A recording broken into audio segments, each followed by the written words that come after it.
Olá, hoje é quarta-feira, 11 de fevereiro de 2026, e a gente está aqui com um material de inteligência financeira na mesa que, sabe, à primeira vista parece só um monte de número. Uma sopa de letrinhas, né? Exato. Mas o que ele mostra de verdade é uma história, um rearranjo das placas tectônicas da economia. O dinheiro está mudando de lugar, e a nossa missão hoje é justamente essa: seguir o rastro desse dinheiro. Do Japão para os Estados Unidos, da China para a Europa, e tentar entender para onde ele está indo, por quê e o que isso significa para a gente aqui no Brasil. Exato. E o ponto crucial é que essa mudança não é sutil. A gente está falando de três forças gigantescas agindo ao mesmo tempo. Quais seriam? Primeiro, um novo comando bem mais duro no Banco Central americano. Segundo, o Japão, que por décadas foi tipo uma fonte de dinheiro barato para o mundo, tá fechando a torneira. E a terceira? E para completar, a briga tecnológica entre Estados Unidos e China tá esquentando e, claro, respingando em todo mundo. Ok, então vamos começar a seguir esse rastro pela Ásia. A primeira coisa no relatório que me fez, parar para pensar, foi o Japão. A bolsa deles, o Nikkei, fechou com uma alta espetacular de 2,28%. E isso acontece no exato momento em que o Banco Central deles sobe os juros, algo que não acontecia de forma séria há décadas. Me ajuda a entender essa lógica, porque à primeira vista não faz sentido nenhum. É o grande paradoxo do dia, e o fascinante é que o mercado japonês está lendo isso de uma forma completamente diferente. Tem alguns fatores aí. Certo. Primeiro, uma certa confiança na nova primeira-ministra, a Sanae Takaichi, e no plano econômico dela. Mas o ponto principal é outro, sabe? Qual? É interpretado como um sinal de saúde. Interessante. É como um paciente que ficou na UTI muito tempo e finalmente tem febre. A febre é ruim, mas significa que o corpo está reagindo. Entendi. Então o mercado não comemora o remédio, que é amargo, mas sim um sintoma da cura. É a ideia de que o Japão voltou ao jogo. Exato. É esse otimismo. Mas não existe um risco dessa comemoração ser, prematura? E se essa volta à normalidade, na verdade, frear a economia japonesa mais rápido do que se imagina? Esse é o risco que está no radar de todo mundo. Por enquanto, a aposta é na normalização. Mas agora, se a gente coloca essa euforia japonesa do lado do que está acontecendo na China, aí a história é o oposto completo. O que houve lá? A bolsa de Xangai subiu um suspiro, só 0,09%. O motivo é o fantasma da deflação. O índice de preços ao consumidor subiu só 0,2%. Muito, mas muito abaixo do esperado. Ou seja, o gigante chinês está sem apetite. As pessoas, as empresas não estão comprando, não estão consumindo. Exatamente. E quando a China para de comprar, o primeiro a sentir o golpe é o Brasil, certo? Imagino que a Vale e outras exportadoras já estejam sentindo essa pressão. Exato, a sua leitura é perfeita. Essa fraqueza chinesa é um fator de risco gigantesco para as nossas commodities, principalmente para o minério de ferro. É um alerta piscando em vermelho. Com certeza. Para a Vale, para nossa balança comercial, é o primeiro ponto onde o cenário global bate de fato na nossa porta. E essa onda de cautela chinesa parece que atravessou o continente e chegou na Europa, que também acordou pessimista. O relatório mostra o DAX da Alemanha caindo 0,36%, CAC 40 da França perdendo 0,34%, o que está tirando o sono dos europeus. A Europa está sendo espremida de dois lados. Por dentro, a temporada de balanços das empresas está sendo um banho de água fria.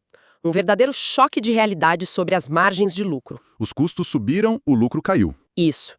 E por fora, eles estão no meio do fogo cruzado da guerra de tarifas entre EU e China.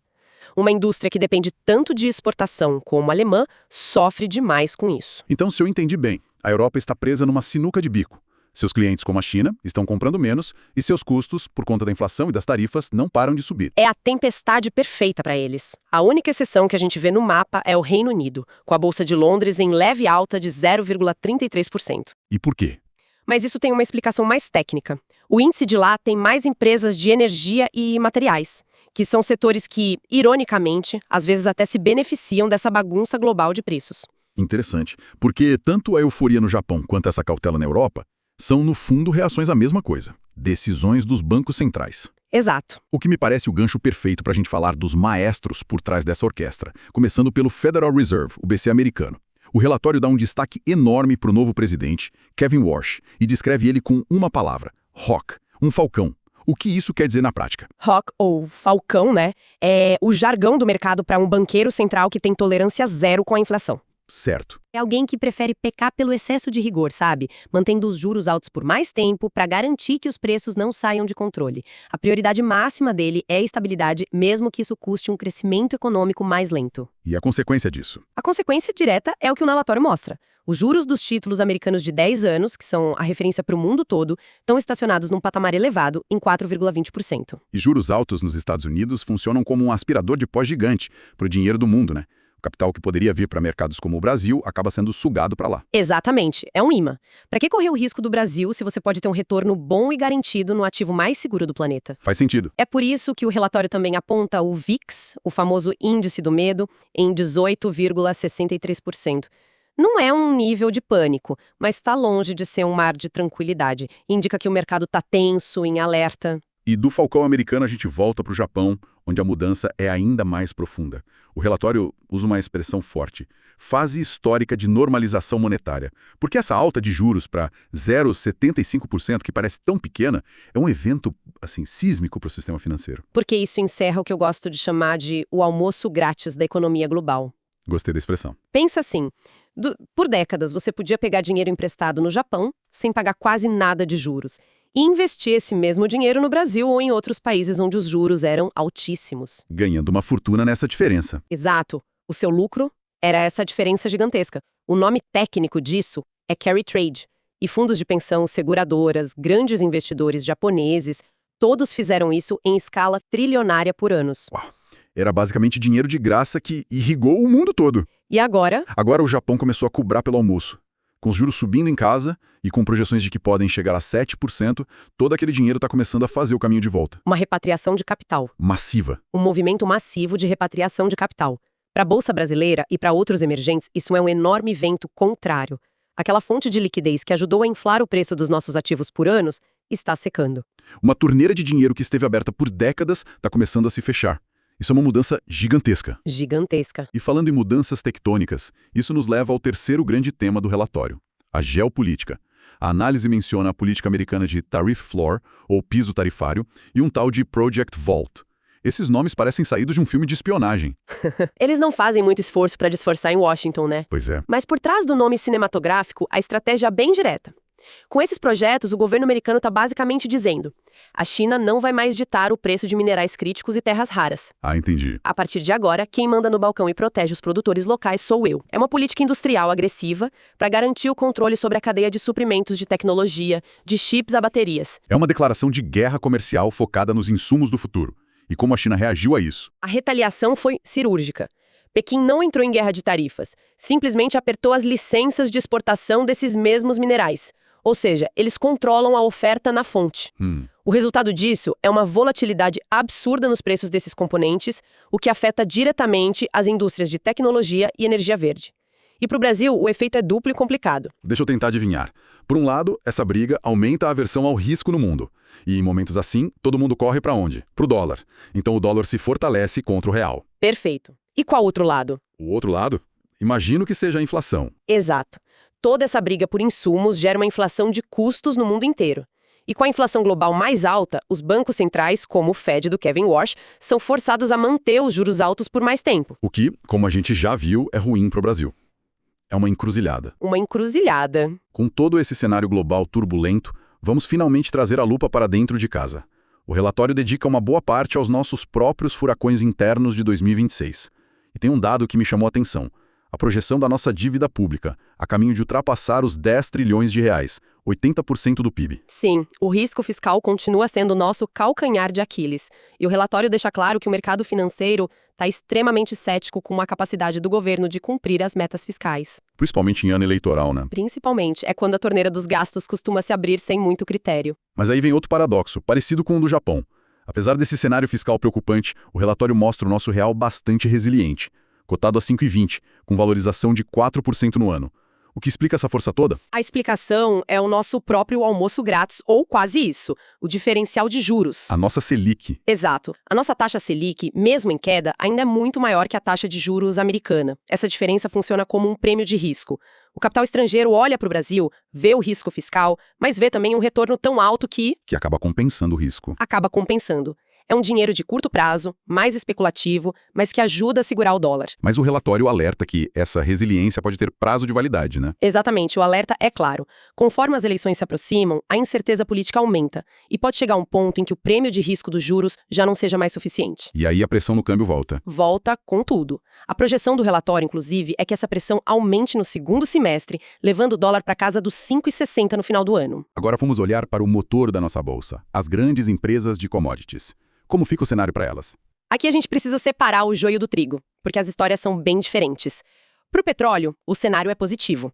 O barril tipo Brent está cotado a $106,13 em alta, muito por conta das tensões geopolíticas no Oriente Médio. O que é ótimo para a Petrobras. Ótimo, melhora as margens, melhora o resultado da companhia. Do outro lado, imagino, está o minério de ferro. Exatamente. O minério, cotado a $184 a tonelada, vive um momento bem mais delicado. O preço está estável, mas fraco. Por causa da China. Exatamente. Por causa daqueles dados de consumo ruins da China que a gente falou no começo. O grande risco para Vale, segundo a análise, é o preço perder o suporte psicológico dos $100. E se isso acontecer? Se isso acontecer, pode disparar um gatilho de venda forte para a ação. Certo. A parte final do relatório fica bem técnica, cheia de gráficos e jargões como WIN e WDO falando da estratégia de abertura. Traz isso para o nosso dia a dia. Para quem não vive com a cara grudada na tela do home broker, o que significa esse tal de WIN e WDO? Vamos traduzir isso. Pensa assim. O WIN e o WDO são o mercado antes do mercado. Um termômetro. Exato. São contratos onde os grandes investidores, os tubarões, negociam suas expectativas para o Ibovespa, no caso do WIN, e para o dólar, no caso do WDO, antes mesmo da bolsa abrir. Então eles mostram o humor da manhã. Perfeito. Não é só uma aposta, é o consenso dos grandes players sobre para onde o vento está soprando. E para onde o termômetro aponta hoje? Qual é a previsão? Resumindo a análise técnica, o dia tende a começar com otimismo para a bolsa e pessimismo para o dólar. Ok. Para o WIN, que reflete o Ibovespa, a tendência é de alta. O bom humor vindo dos futuros americanos e aquela alta forte no Japão devem contagiar a nossa abertura. A ideia é o Ibovespa tentar buscar a resistência de 188 mil pontos. E o dólar? Já para o WDO, o dólar, a tendência é inversa, de baixa. O cenário aponta para uma abertura pressionada, testando o suporte de 5.200. Mas tem um porém enorme nessa história, um possível plot twist. O grande plot twist do dia. Tudo isso que a gente falou pode virar pós às 8h30 da manhã, horário de Brasília. Dados de emprego nos Estados Unidos. Exato. Saem os dados de emprego nos Estados Unidos. Se vier um número muito forte mostrando muitos empregos criados, o humor do mercado pode inverter em um segundo. Por quê? Porque isso significaria mais pressão inflacionária por lá e a certeza de que o falcão Kevin Warsh vai manter os juros nas alturas por mais tempo. Entendi. A recomendação do relatório é clara: cautela e agilidade para reagir a esse dado. Então, amarrando tudo que a gente discutiu, o que o material nos mostra é o retrato de um mundo em pleno reequilíbrio. Aquele rastro do dinheiro que a gente se propôs a seguir no início está de fato sendo redesenhado em tempo real. É a imagem perfeita. O mundo está se ajustando a um novo paradigma. Um Fed mais duro, o Japão deixando de ser financiador para virar competidor por capital. E uma guerra fria tecnológica ditando as regras. Isso.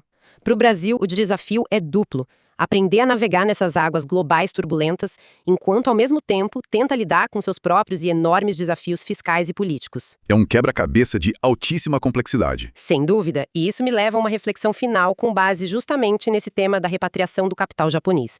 Fica uma questão para pensar. Manda. Por décadas, o sistema financeiro global contou com o dinheiro abundante e barato que jorrava do Japão. Agora que essa fonte está secando, quais economias e quais setores, que dependiam silenciosamente desse fluxo, vão começar a sentir dificuldades? E a outra ponta da pergunta. E, do outro lado da moeda, quem vai descobrir novas oportunidades em um mundo onde o capital voltou a ter um custo real e a ser disputado de verdade?